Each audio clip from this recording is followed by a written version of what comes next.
Everybody talks about rice because it's a famous example. Timothy Schwartz is an anthropologist who has spent the past 20 years working in Haiti.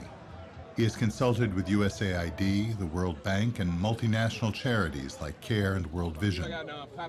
He chronicled his experiences in his book, Travesty in Haiti, a true account of Christian missions, orphanages, food aid, fraud, and drug trafficking.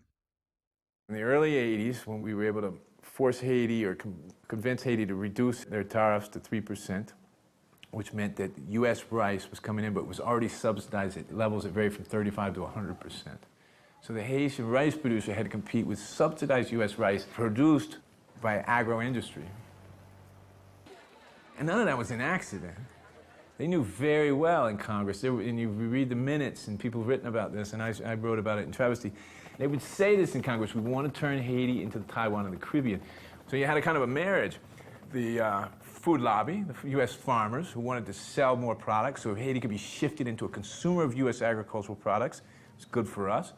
Then you had the offshore venture capitalists who wanted to promote industry in the urban areas. They argued it was good for Haiti because it gives people jobs. And then you had a third partner in this, and that was the conservationists. Because Haiti, with the erosion and the deforestation, is considered a serious problem, a serious ecological problem for the entire region. You got runoff from the mountains, erosion, dirt going into the ocean, smothering the reefs. So we could get the peasants off the hills with their inefficient hillside farming of beans and corn. We get them out of the mountains and down into the cities and working in the factories so we could preserve the mountains, the trees could grow back. So there's this nice little picture of all three, conservationists, the offshore venture capitalists who were promoting factories, and the U.S. farm lobby. And what beautiful logic. I mean, come on, you step back. How can you argue with it?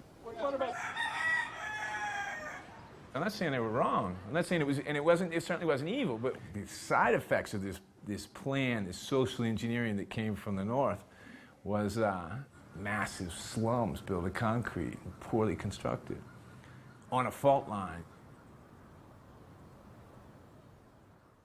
Foreign aid has become the cornerstone for the West's engagement with what became known as the Third World.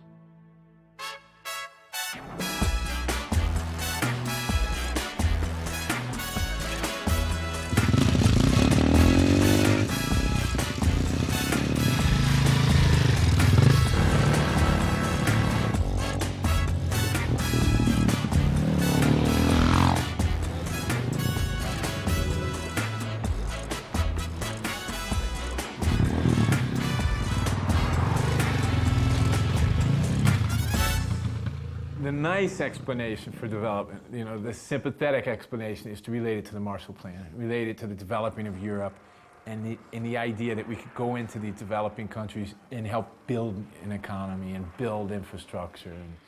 So, yeah, the nice way to say it, and what people who are involved in the system, USAID, and all these guys, they all trace themselves back to the Marshall Plan because it was a success. Yeah, that's the nice twist on it. I think a better way to understand it is in the context of the Cold War, competing for the resources, and a neo type of colonialism.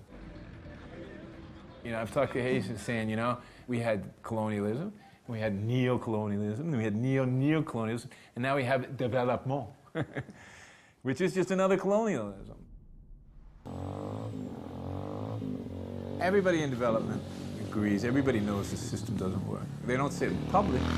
When you sit down and have beers with somebody, or you sit down and have a meal, we all say the same thing. The system's broken. It's not working. It's not happening like it's supposed to be. And everybody's, some people get very emotional about it. Everybody in development knows there's something rotten. They know.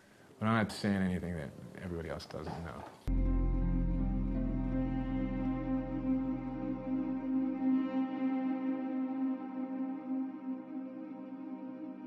This is another kind of corruption, another kind of destruction of this whole system. When I did the research for CARE, and I wrote about this in Travesty, couldn't find any orphans that didn't have parents. They all had parents. And when you really get into it, well, of course they have parents, because an orphan's a coveted position. It's school, it's books, it's maybe even a visa, maybe even an adoption. But it does perverted things at the lower level of the system,